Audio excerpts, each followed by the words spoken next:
ভুয়ো ভোটার সংক্রান্ত প্রসঙ্গে আজ কাঁথি সাংগঠনিক জেলা তৃণমূল কংগ্রেসের কার্যালয়ে সাংবাদিক সম্মেলন করল তৃণমূল কংগ্রেস। উপস্থিত ছিলেন কাঁথি সাংগঠনিক জেলা তৃণমূল কংগ্রেসের সভাপতি পীযূষ কান্তি পণ্ডা, জেলা পরিষদের সভাধিপতি তথা বিধায়ক উত্তম বারিক, এগরা বিধানসভার বিধায়ক তরুণ কুমার মাইতি, কাঁথি সাংগঠনিক জেলা এনটিটিউসি সভাপতি বিকাশ চন্দ্র বেচ ও মহিলা তৃণমূল কংগ্রেসের সভানেত্রী রিজিয়া বিবি। বাংলার ভোটকে রক্ষা করতে হবে।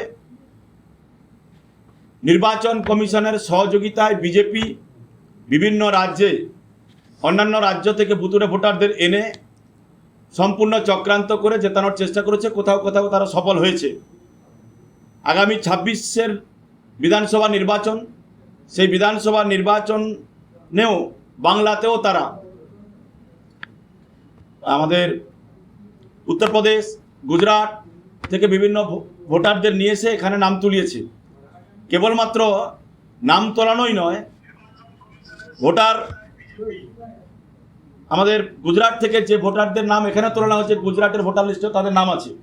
এখানে দেখা যাচ্ছে আমি শ্রী পীযূষ কান্তি পণ্ডা, আমার এপিক নাম্বার, গুজরাটের কোনো মানুষের ছবি আমার এপিকের উপর ছাপানো হয়েছে।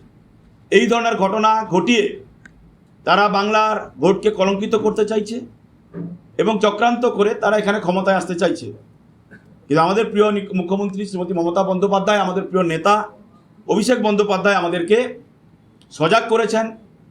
আমরা গত 1 মাস ধরে বিভিন্ন কমিটি তৈরি করে, একটা জেলা কমিটি, একটি ব্লক কমিটি, কোনোটা অঞ্চল committee, town committee, word committee, booth committee, বিভিন্ন কমিটি তৈরি করে আমাদের এই জেলার প্রত্যেকটা বুথের BLA-2 আমরা নিয়োগ করেছি দলের পক্ষ থেকে। তারা প্রতিনিয়ত প্রতিটা পরিবারে গিয়ে ভোটার লিস্ট নিয়ে গিয়ে দেখাশোনা করছেন। এই সম্পূর্ণ প্রক্রিয়াটা আগামী 1 বছর ধরে চলতে থাকবে।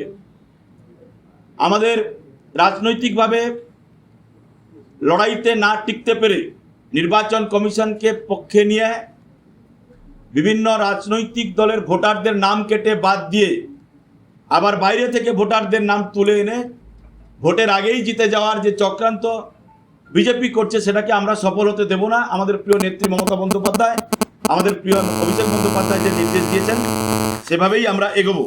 আমি এখন বলার জন্য অনুরোধ জানাবো আমাদের নেতা